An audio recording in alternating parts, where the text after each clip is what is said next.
महाकुंभ की शुरुआत के साथ ही आप बार बार अखाड़ों के बारे में भी सुन रहे हो। अखाड़ा शब्द सुनकर कुछ लोगों के दिमाग में कुश्ती का अखाड़ा भी आता हो, लेकिन महाकुंभ में अखाड़े का अर्थ इससे बिल्कुल विपरीत होता है। अखाड़े क्या होते हैं, कितनी तरह के होते हैं, उनकी क्या मान्यता होती है, यह भी आपको जानना चाहिए। ऐसा माना जाता है कि साधु संतों के समूह को भी अखाड़ा कहा जाता है। यह नाम सबसे पहले आदिगुरु शंकराचार्य ने दिया था।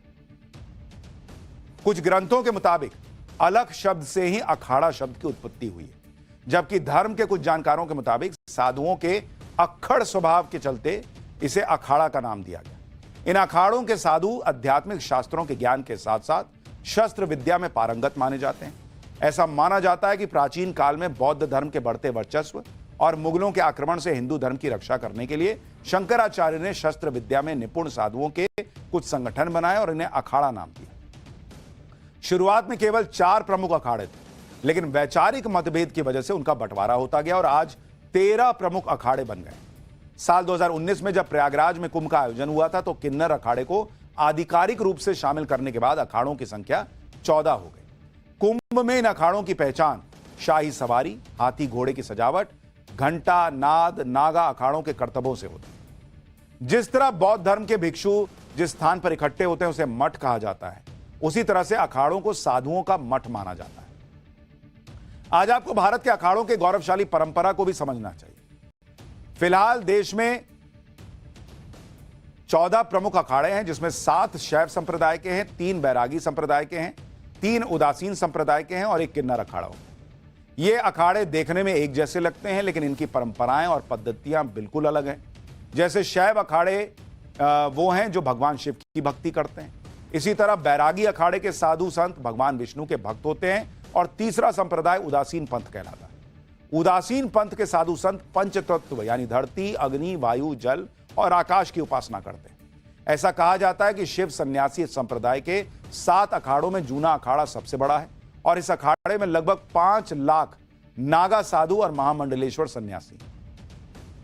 महाकुंभ में अमृत स्नान के लिए किस अखाड़े के साधु संत पहले जाएंगे और किस अखाड़े के का नंबर सबसे आखिर में आएगा, यह सब भी पहले से तय होता है। हर अखाड़े को संगम में अमृत स्नान के लिए 40 मिनट का वक्त मिलता है। सबसे पहले शैव संप्रदाय के अखाड़े को स्नान का मौका मिलता है। एक एक करके सभी अखाड़ों और उनकी खासियतों के बारे में भी आपको बताता हूं। सबसे बड़ा अखाड़ा श्री पंचदश नाम जूना अखाड़ा माना जाता है। इस अखाड़े में सबसे ज्यादा नागा सन्यासी, हठ योगी और साध्वी होती है। इस अखाड़े की स्थापना सन 1146 में हुई। दूसरा सबसे बड़ा अखाड़ा है श्री पंचायती अखाड़ा महानिरंजनी। सबसे पढ़े लिखे विद्वान सन्यासी इसी अखाड़े में होते हैं, ऐसा माना जाता है। सन 904 में इसकी स्थापना हुई थी। तीसरा अखाड़ा है श्री पंच अटल अखाड़ा।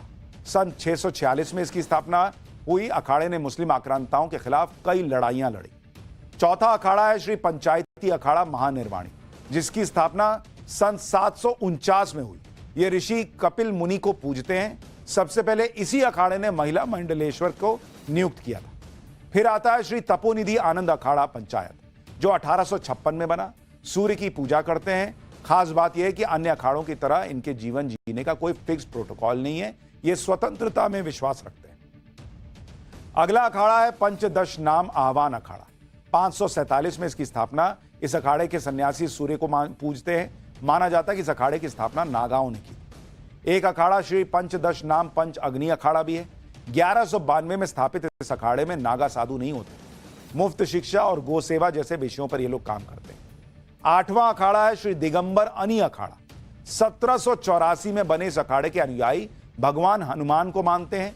यह अखाड़ा माघ मेला और कुंभ में लंगर और भंडारा लगाने के लिए जाना जाता है। 9वें नंबर पर है श्री पंच निर्वाणी अनि अखाड़ा हनुमानगढ़ी। यह अखाड़ा भी भगवान हनुमान को इष्टदेव मानता है। 10वां नंबर है अखिल भारतीय श्री पंच निर्मोही अनि अखाड़ा। 1720 में स्थापित इस अखाड़े की राम जन्मभूमि आंदोलन में बड़ी भूमिका रही थी। 11वें नंबर पर श्री पंचायती बड़ा उदासीन अखाड़ा है। 1825 में बने इस अखाड़े का स्वतंत्रता आंदोलन में बड़ा योगदान है। एक अखाड़ा श्री पंचायती नया उदासीन अखाड़ा भी है। 1846 में स्थापित इस अखाड़े के अनुयायी गुरु नानक की शिक्षाओं का पालन करते हैं। यह अखाड़ा निःशुल्क स्कूल और अस्पताल बनवाता है। 13वां अखाड़ा है श्री निर्मल पंचायती अखाड़ा। 1856 में बने इस अखाड़े का बेस हरिद्वार है और इस अखाड़े में निहंग सिख भी होते हैं।